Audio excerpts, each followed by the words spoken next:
chat about employment now, and we're going to explore employment opportunities for autistic individuals, which I'm really excited to talk about. Now, we do know that autistic individuals have an unemployment rate of about 34%. They're the official statistics, but I think we could all assume that that is a little bit higher. There are a lot of autistic individuals who that data does not represent. We know the unemployment rate is 8 times that of a neurotypical individual, and employment affects every part of an autistic person's life outcomes. And we do know that this is quite a complex area. And to ask the question, why do you think this is happening, is quite broad. But I'd love to hear from each of you about what you think is one of the main reasons you think the unemployment rate is so high among autistic individuals. And I'd love to hear a little bit about you, who you are and your expertise in this area, and hear your perspective on why you think this is happening, but perhaps the most important key point at this particular time. Sandra, I'd love to start with you with this particular subject. Okay, Sandra Thom-Jones. So my background in this space, I've done a lot of research in this area, so research with autistic people about their workplace experiences, and also with non-autistic people around their perceptions of autistic people as colleagues and employers. And also as a consultant, I do a lot of work with workplaces around how can we be more inclusive of autistic people, how can we build workplaces that actually make autistic people feel welcome and involved and actually support them to thrive. And I agree with you, there's so many things that I want to start by saying that the reason that the employment rates are so high for autistic people are not because we're not able to be employed in almost every employment role that exists. Autistic people have an amazing array of skills and can do almost any job that's out there. If I had to pick one, because that's what you've asked me to do, I would say it's the prevailing stereotypes and stigma that exist across society. And that comes up consistently in the research that we do.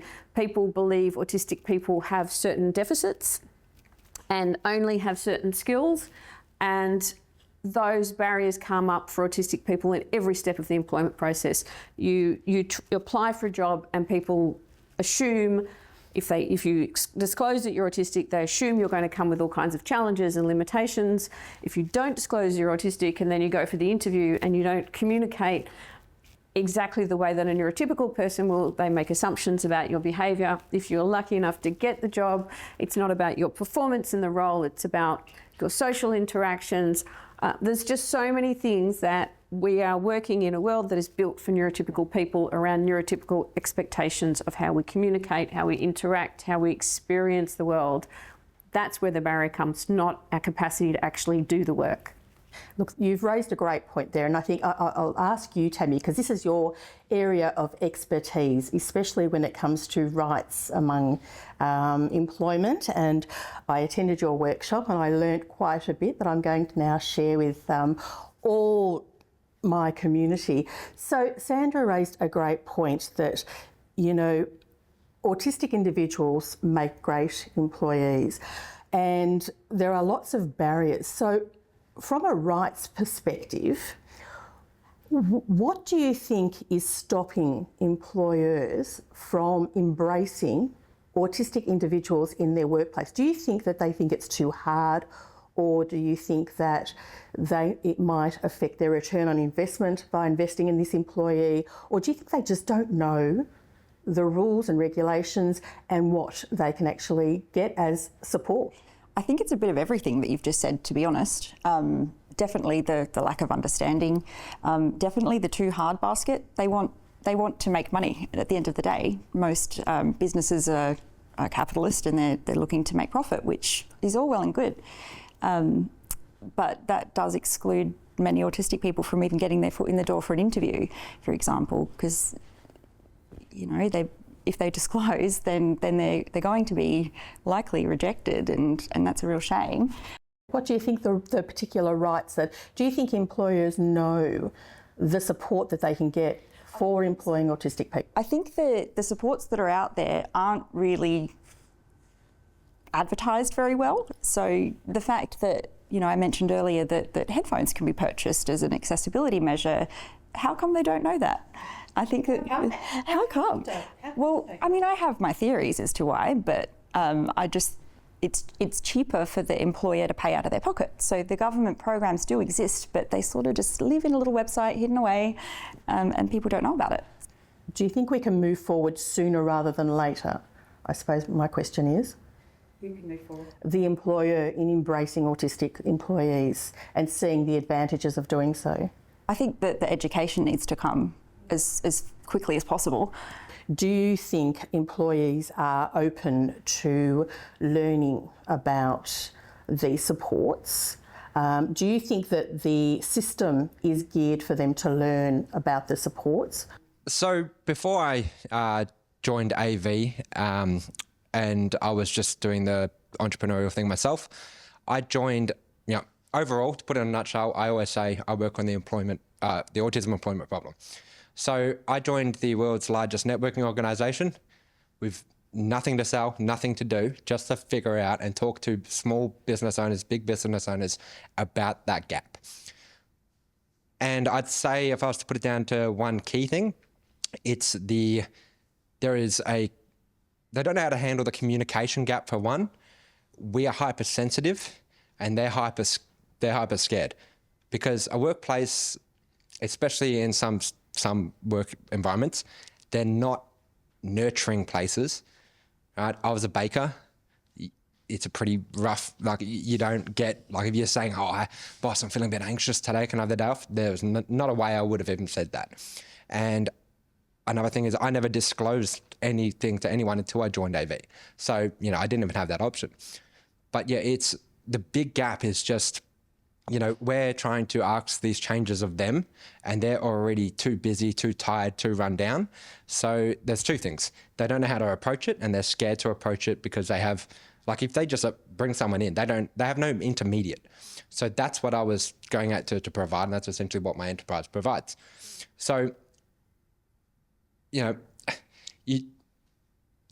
we are asking these changes of them, we need to make it so we are not costing them any production loss. We cannot ask them to take a loss for us when we are the minority, asking that of the majority. It's just not fair.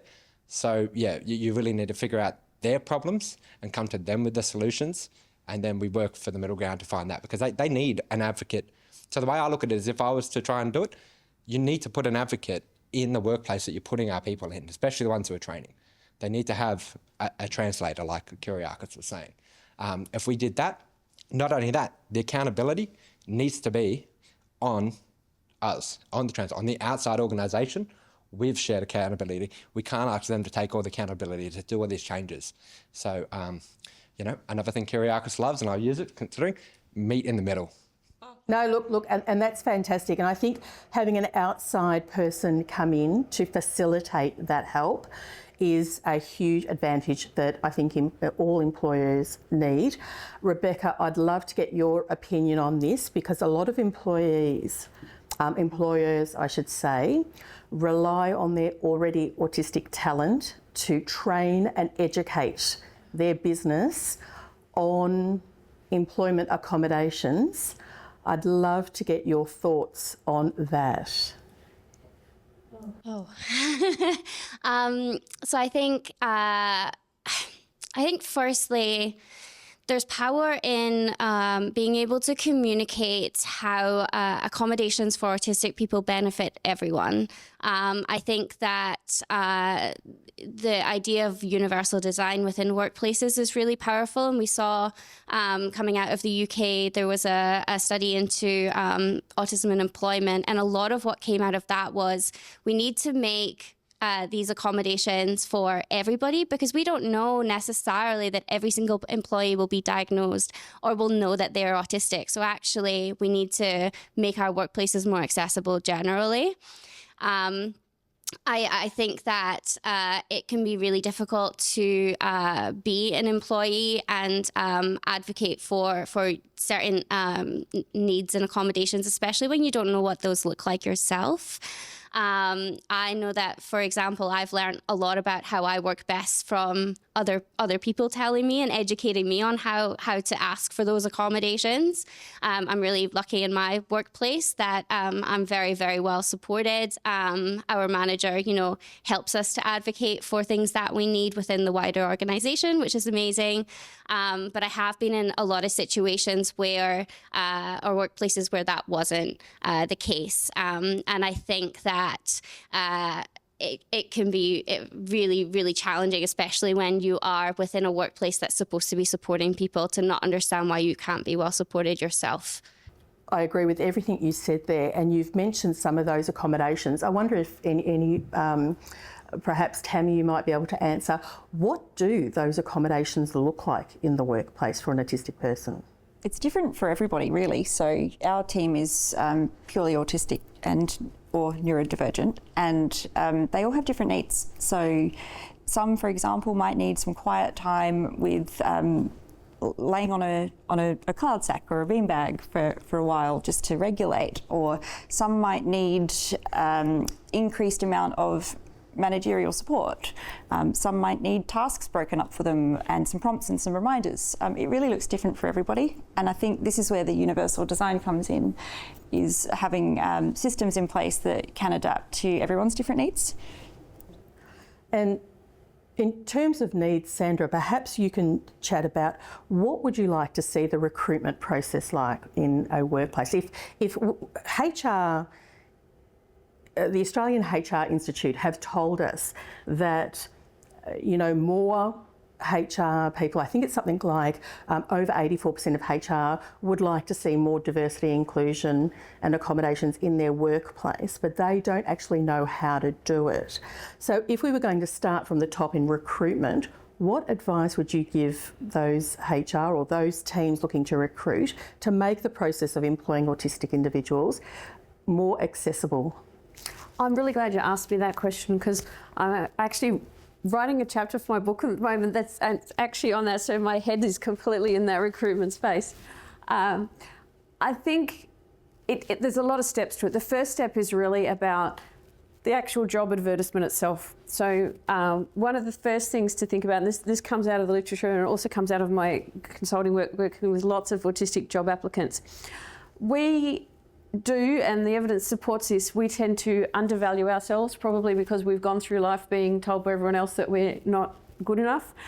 So a typical thought process for an autistic person, you look at a job ad and you think, oh, I've only got 90% of those things, so I won't apply. And a neurotypical person looks at it and says, oh, I only got 50% of those people, I'm a shoo-in. Right from that point, we're often at a disadvantage. So I think it goes into things like writing the job description, being really clear which things in this job description are absolutely critical. What are the essential criteria? What are the things that are optional? What are the skills that, being really explicit, what are the skills you need to have? Being really clear that you are open to neurodivergent applicants, because a lot of organisations are not, but not just saying neurodivergent applicants welcome to apply. I would like to see some actual evidence of that, so that if I'm an autistic applicant and I'm looking for the job, I go look at your company website and I can actually see something that supports that. So things like, this organisation has, support programs for autistic people. We do training in the workplace. We have working from home arrangements. We have, those sorts of things. So being really clear in your advertising for the role that you are actually looking for autistic people and are providing the resources, providing clear information throughout the application process. So what do you actually require? Do I need to submit my CV? Do I need to address the selection criteria? Who can I contact for more information? What kind of information can I... Because we are very literal. We don't make those inferences. So all that support to get us through the application stage. And then if we get shortlisted, where we all fall down, not all, some of us are great at interviews, I'm sure, but a lot of us really, really struggle. Really simple things. Let us know what's going to happen.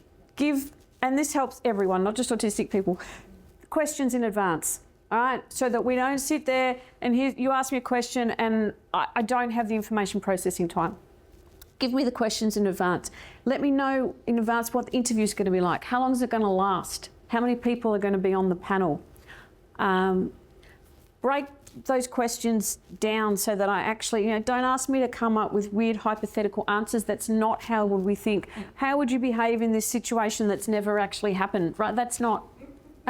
So work with people who are autistic or are experienced working with autistic people about coming up with actual practical questions.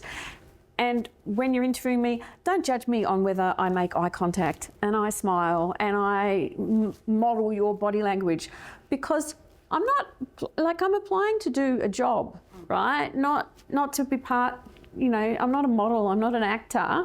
And, ideally, don't interview the person at all. Like if I was recruiting autistic people, I'd say, come along, here's the job, this is what it looks like. How about you do it for a day or half a day or whatever? We'll pay you for the day's work.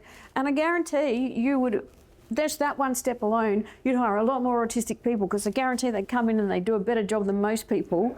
I love that so much. I think that is just amazing. I think, Dwayne, you've got a question, but I'd like to ask Jacob just beforehand.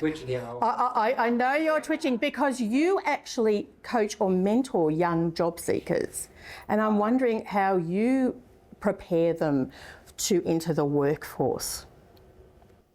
In regards to the programs that I create, I take on the understanding that the information we're providing isn't anything that they can't access themselves.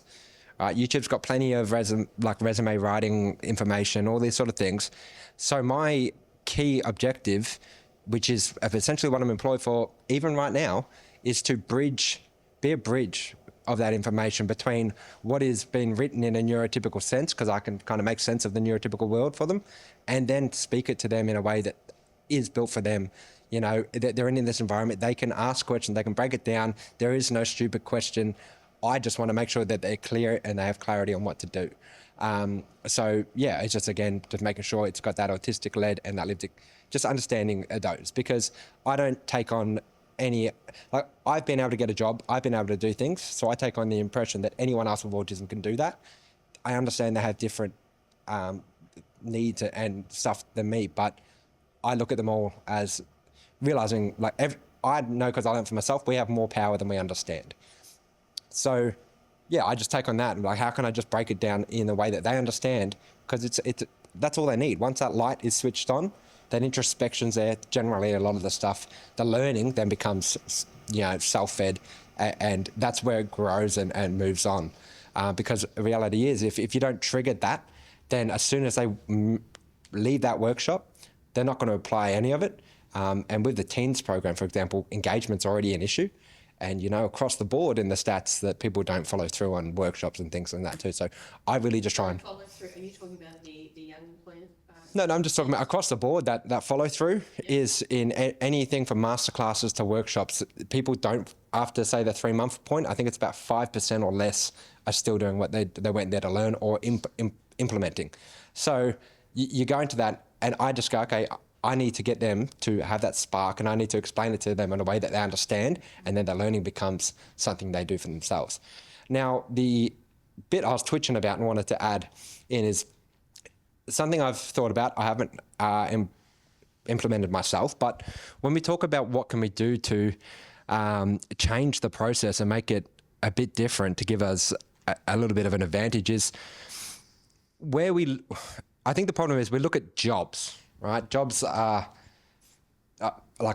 we're employed in this one big blanket thing. So like you said, we go, okay, I can do this, this, this, and this. Can't do that. I'm not right for the job. But a place that we've always been pretty good at thriving is in the freelancing space. So you go, okay, a freelancer they have a job, but their job is to complete a task and a task only. So we are very good, and autistics are known to be task orientated, not job orientated, right? The task, we know why we're doing the task or whatever it is. And it's, again, we've said that before in other senses, we're not told the why. So another thing was why are a lot of autistics not in the workplace? Because we don't get why. And if you look at what just happened through COVID, you're telling me, so I've been told my whole life, don't do this, that idea is dumb, do this, get a real job, do this, follow the neurotypical path, right? Get a safe job. But now the world's just shown us there is no safe jobs. There is no safe skills, and now AI, which we created probably more so to communicate and interact with the world, is taking over. There is no safety. So right now there's probably more safety in being unsafe because less people are actually going to take that step. So there's that. We need to promote more entrepreneurial aspects, but I think if you break down each job into tasks, and like we've been saying in different contexts, and I've said in different elements too, you need to delegate out that job. So instead of employing one person to do the job, right, employ 4 or 5, and then just get them all to focus on their key strengths, break that job down into the daily tasks, get them to focus on that. And even if they're only implementing the 80-20 rule, and they're not doing that 100% of the time, you at least know that that extra 20%, they're giving that to the group. So across the board, that group. And that's what you need to look at. Like I've looked at that for current employers and stuff when we look at the productivity loss and everything, and how employers look at people and productivity and that. If we looked at it like that, and the way that we do the tasks, the way that we break things down, the way that we focus on strengths, the way that we focus on people and make the people the asset, not the machines, and not these sort of things, then I think you'll get dramatic change. And you've got to make it exciting, break it down, like you said. Job carving. I carve up everything, right? Quite often I get into a thing, I'm like, okay, I know what you're trying to do, but how are you trying to do it? And I break it down. Once I've got those little chunks, oh yeah, I can do that.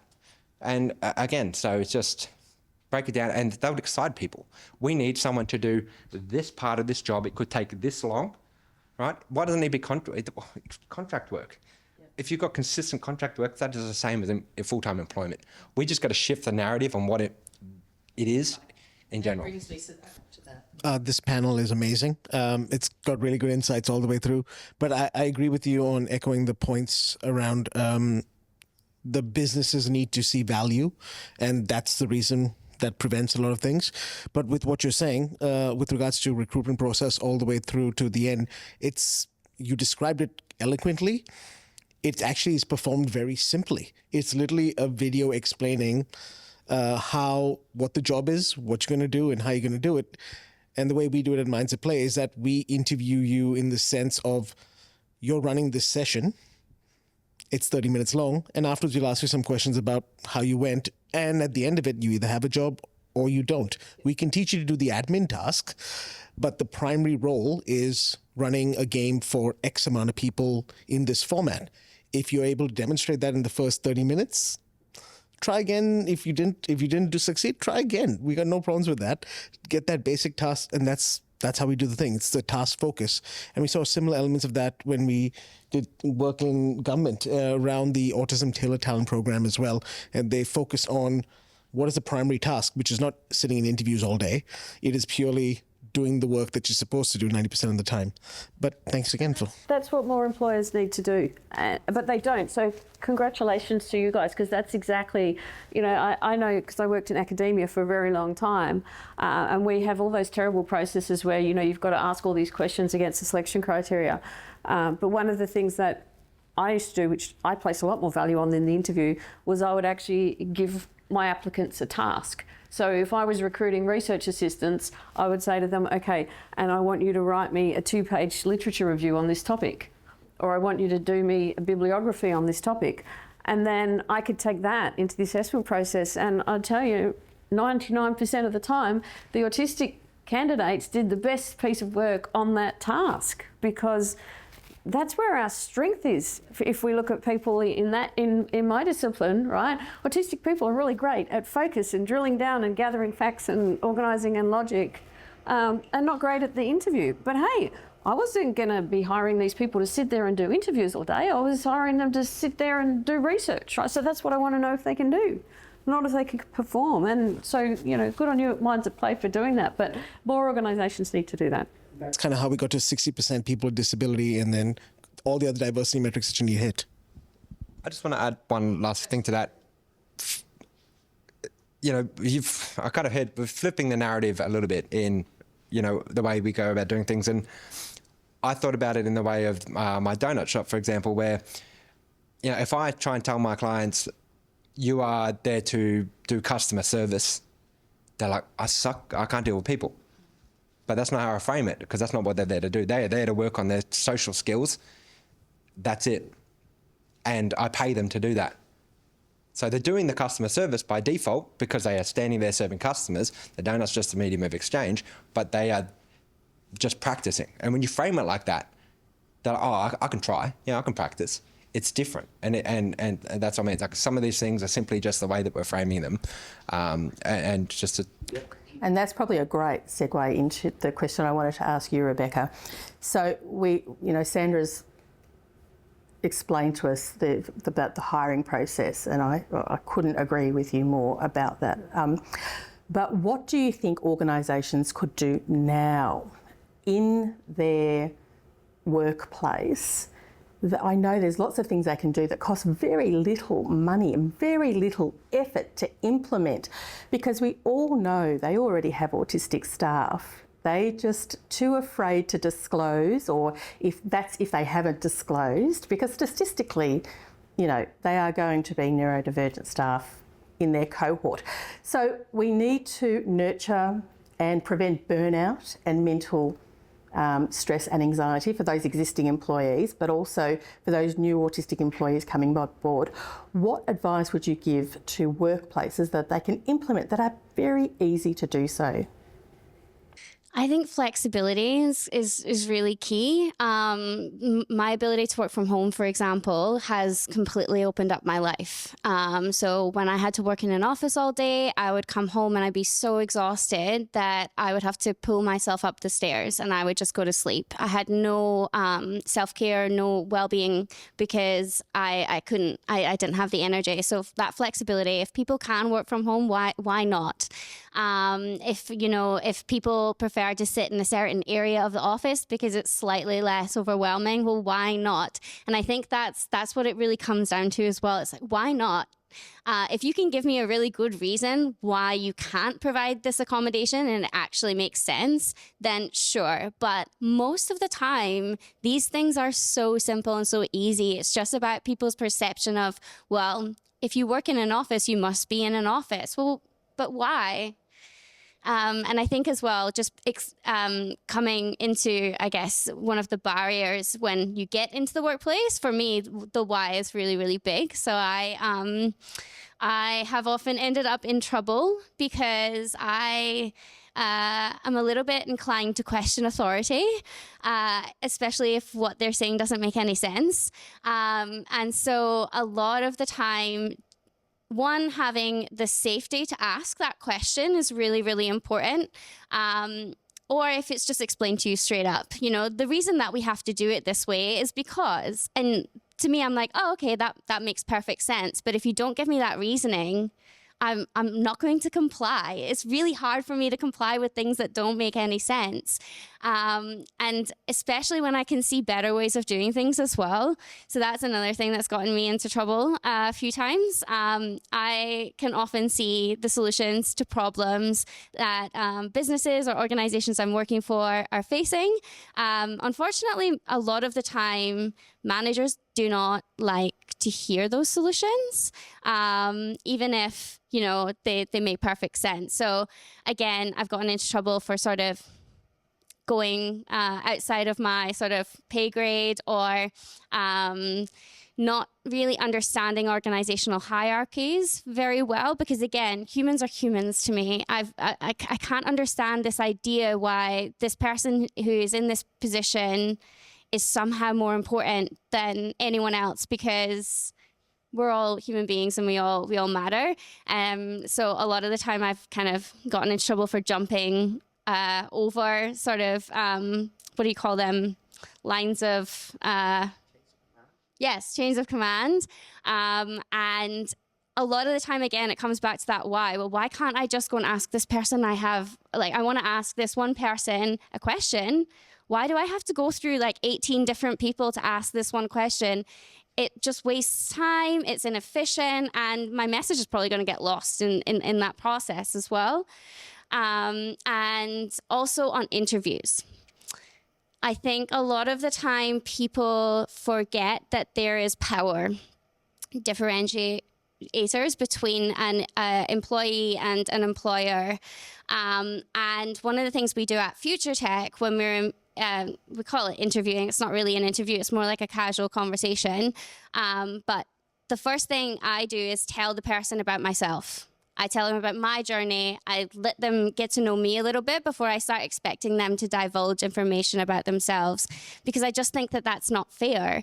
Why would we expect people to go into sort of like deep information about themselves when we're not prepared to do the same?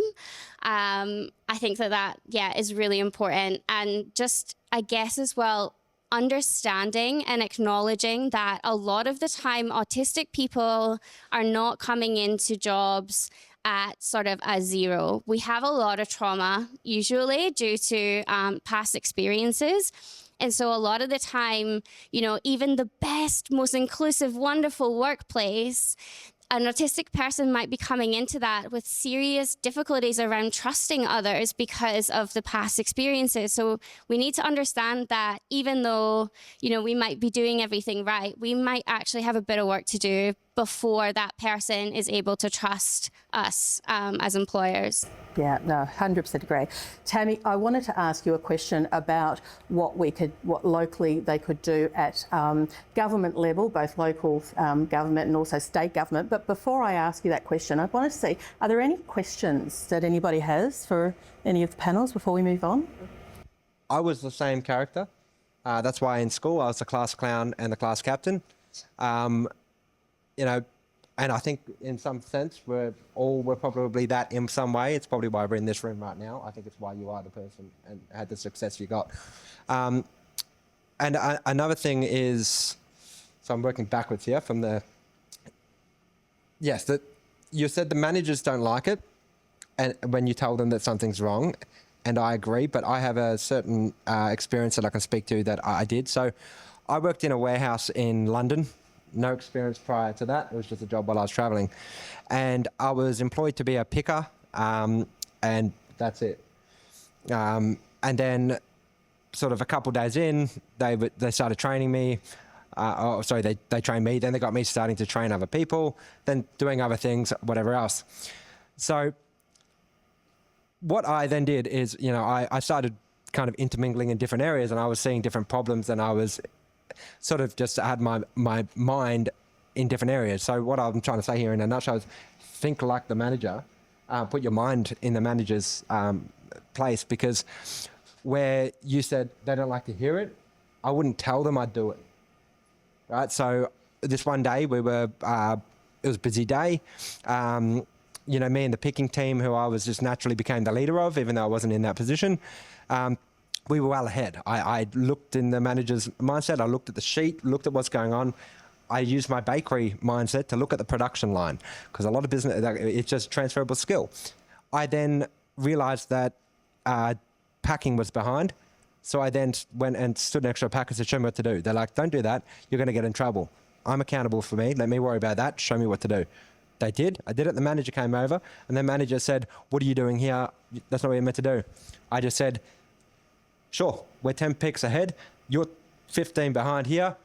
You know, I was going to get you up here, and then I was going to jump on dispatch because I noticed that they're having crap time and they probably want to take a break. Great point. That I think we spoke about it yesterday, right? For every dollar that is spent on inclusion training, I think this is on the Job Access site, I'm hoping I'm quoting this correctly, for every dollar investment there is a $40 return. And I think you've just really gave us an example about how diverse thinkers and autistic individuals might be able to drive production and revenue for businesses by thinking a little bit beyond and a little bit strategically. And I think that's only going to be a benefit for businesses moving forward. Yep. And this employer didn't even know I was autistic. I didn't disclose it, so I just did it. And he, but the long story short is what I'm trying to get there is once I did that and I proved to show them that I'm thinking about their problems, not just trying to prove them wrong, it shifted the mindset and they never asked me to do anything. And he actually begged me to stay. He said, I will give you a pay rise, do whatever. You can go traveling for 6 months. Do not leave. And he said, no, he said just like, oh, I wish. But no, he just said like, come back. And he even said, wherever I am in the world, you have a job. Right? And that's the kind of thing. It's like, and when you're looking at leaders and managers and stuff is not many people are thinking like them. They have the whole workplace and they have all the people against them. And when you have that person, it's like, oh, like trying to be a bridge between the people and them, they value that person. That would actually lead into the question, Tammie, that I mentioned before. You know, who are we talking to the right people? Do we need to go direct to these businesses? Do we need to lobby local government? Are we lobbying state or even federal? Where do you think the energy should be poured when we're trying to make these changes and to understand that actually hiring autistic individuals can be an asset to an organisation? Well, I think it needs to come from the top, really. So the leadership, lead by example, come from the feds, come from the state. From a local council perspective, it's pretty limited with what we can do there. But what I would suggest is getting in touch with your local councillors, find out who your local councillor is and pester them. We listen. The more that you talk to us, we listen and we do things. We can take things to the chamber to implement throughout an entire council. That's leading by example, but it won't get done unless you make some noise with your councillors. So when you say make some noise, should we be knocking on their doors? Please don't ring me. I'll probably look at it and go, text, email, call, whatever, like just get their attention. So we really need to start making some noise about... Councillors are the ones. So making the things that we've spoken about today, we really need to share that information with them and sort of keep being persistent. Persistence is the key. Persistence is the key. Well, just, okay, yeah, you need to.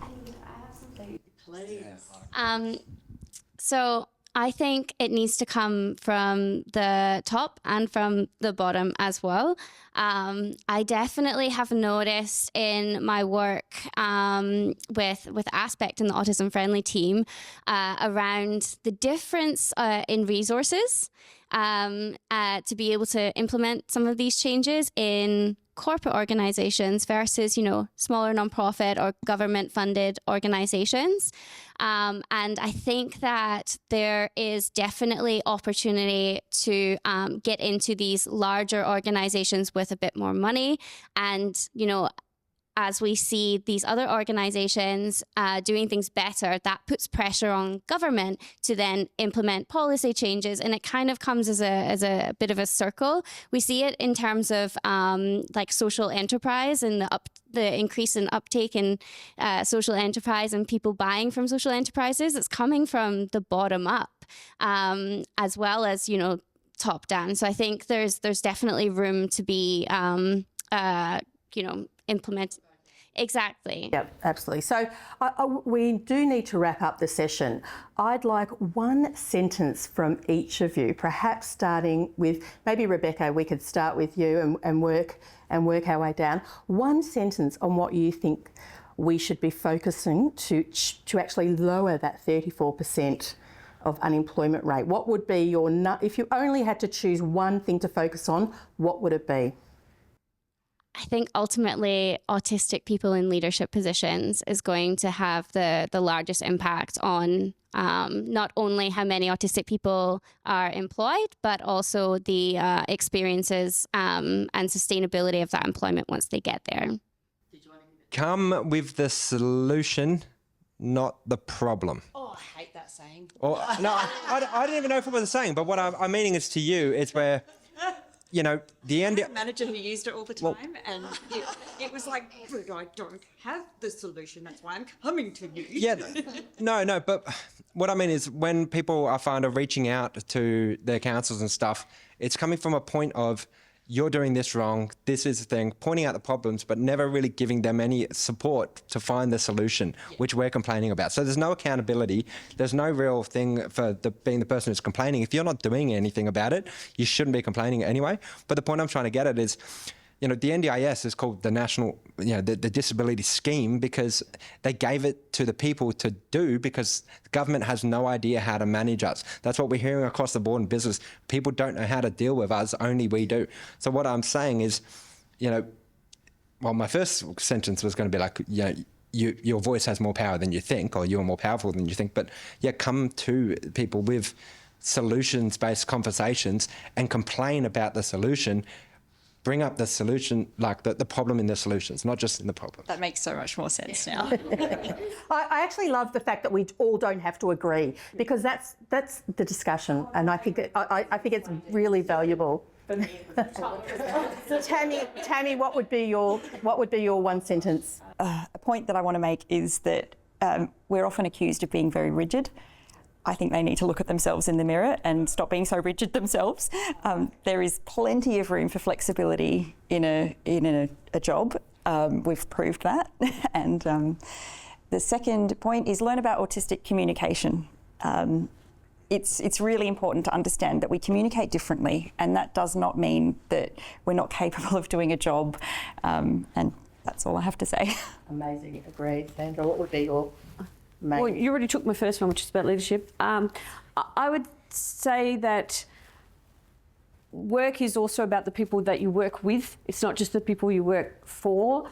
And everyone is responsible for autistic people being happy and successful in the workplace. And we still live in a society, and this comes from my research, where there's a large proportion of Australians who still say, I wouldn't want to have an autistic colleague, and I particularly wouldn't want to have an autistic boss, right? And we need to change that, because no amount of dimmer switches or flexible working from home arrangements or anything else is going to change our ability to succeed in a workplace until the society that we work in actually says, yes, we understand and accept and value and appreciate and want autistic colleagues and bosses, and we address some of that stigma and discrimination that we face every day when we go to work. I love that point to end this session on. So thank you so much.